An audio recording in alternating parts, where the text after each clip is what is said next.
Hello guys, good morning po. Andito po ako ngayon sa mga halaman ko guys. So, pakita ko sa inyo. Yan guys, so gumanda na sila. Umpisa na nag-ulan-ulan guys. To, dumami na po sila guys. So ito, isang ano lang po to guys. So yan oh. Isang ano yung anak na niya, itong ano kasama niya oh. Saka ito din oh. Yan. Marami na siyang ano, mga anak-anak. Ito pa po, oh. Yan, oh. Yan, at saka iyan pa po. Yan, ito rin yung shamrock ko. Dati wala tong ano, wala tong mga dahon kasi naubos na ano. Ngayon, ano na. At saka ito yung aglo ko, lumabas na yung dahon niya. Gumanda na sila guys, yung heng-heng ko na ano, aglo. At saka ito. Marami yan sila guys dito. At saka ito pa guys, o yan. Tsaka yan pa po, yan ang lalaki po ng dahon ng hengheng ko. At saka itong ano, Anthurium magnificum ata ito, yan o. Dati ang daming dahon to guys, ngayon ano, yan po kasi o, nasusunog siya pag naaarawan, pag ganito guys o. Gumaganito yung mga dahon niya pag inaarawan ko, kaya nilagay ko talaga dito sa may lilim. Kasi ano, may saging po kasi dito na ano, yan o, yung saging, kaya dito ko nilagay. Tsaka itong ano ko, aglo din po ito. Marami pa ako ditong aglo yan oh. Tsaka yan po oh. Itong mga ano ko to oh. Ano tawag na ito? Nakalimutan ko na. Ewan ko ano na to. Ito oh. Wala na talagang dahon to guys. Sa sobrang init ng araw. Yan, nasusunog sila. Tsaka yung iba andyan sa gilid guys. Walang nakalagay. Tinago to talaga ni. Tinago ko talaga sila sadya. Sadya ko silang tinago guys kasi sayang ito rin oh. Ayan oh, dati ang lalaki ng dahon nito guys oh. Ito mga ano na lang to niya oh, mga anak-anak na lang niya to, pero yung mga ano nito guys wala na. Ito oh, yan. Umpisa na nag ano na ulan-ulan, ayan gumanda na yung mga dahon niya guys. Itong ano ko oh. Ayan guys oh. Ayan, wala talaga ito na to. Patay na talaga to, iwan ko ngayon. Ano sila, nabuhay. Tsaka ito. Yan, marami yan akong aglo dito guys. So yan, o, dyan lang sa gilid. Kasi mas maganda kasi dito malilim. Yan o, yan. Sinadya ko silang ilagay dito guys. Kasi pag ano na, yan ito o. Marami itong ganito ko o. Doon ko tinago ko rin doon. Dyan ko lang nilagay kasi di na sila kasya doon. Yan. Mga halaman ko yan guys lahat.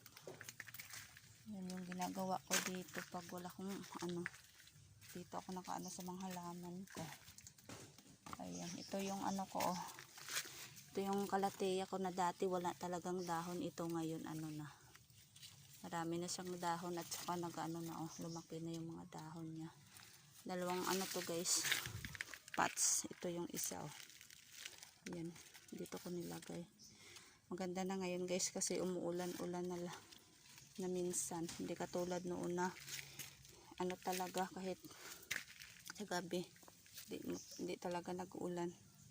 Ngayon ito rin oh. Yan. Kaya madumi sila kasi umuulan kasi kaya nadudumihan. Natatalsikan yung mga dahon nila. Yan, nilabas ko yan dito kasi no, sa loob to ng bahay. Doon ko nilagay. Kaso hindi naman pwede palang tumagal sa loob ng bahay. Kailangan talaga pala na ilabas din. Kaya dito ko sila nilagay. Oo.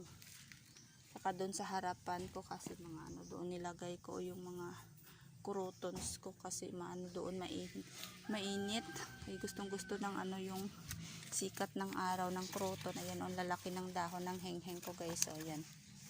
Ayan. Namumula yan guys pag ano magaganito yan siya oh. Ayan, yung green na yan magiging ganito na yan oh.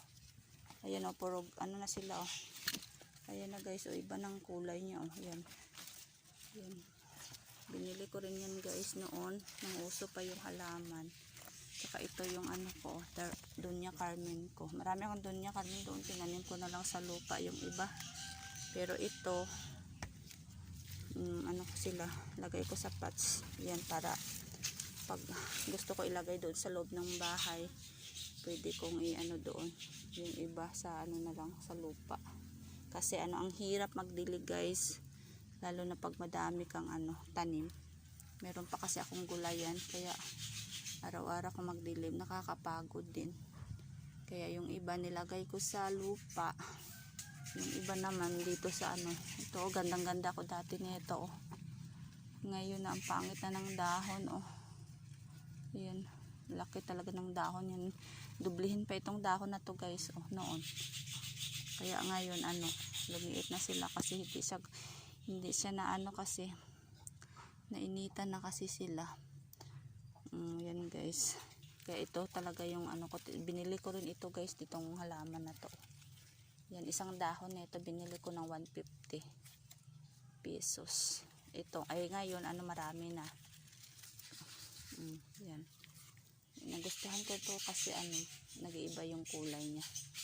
Yung purple yan sa likod, tsaka ito yung nilagay ko rin to sa loob ng bahay, kaso hindi rin tumatagal kasi nagaganito siya ang dahon niya ito parang nalulusaw yung dahon ito. Kaya 1 week lang doon sa loob, saka nilipat ko ulit dito sa labas. Ganda pagmasdan pag na guys, magtataba na sila. Hanggang dito na lang guys. Thank you for watching po. Bye bye.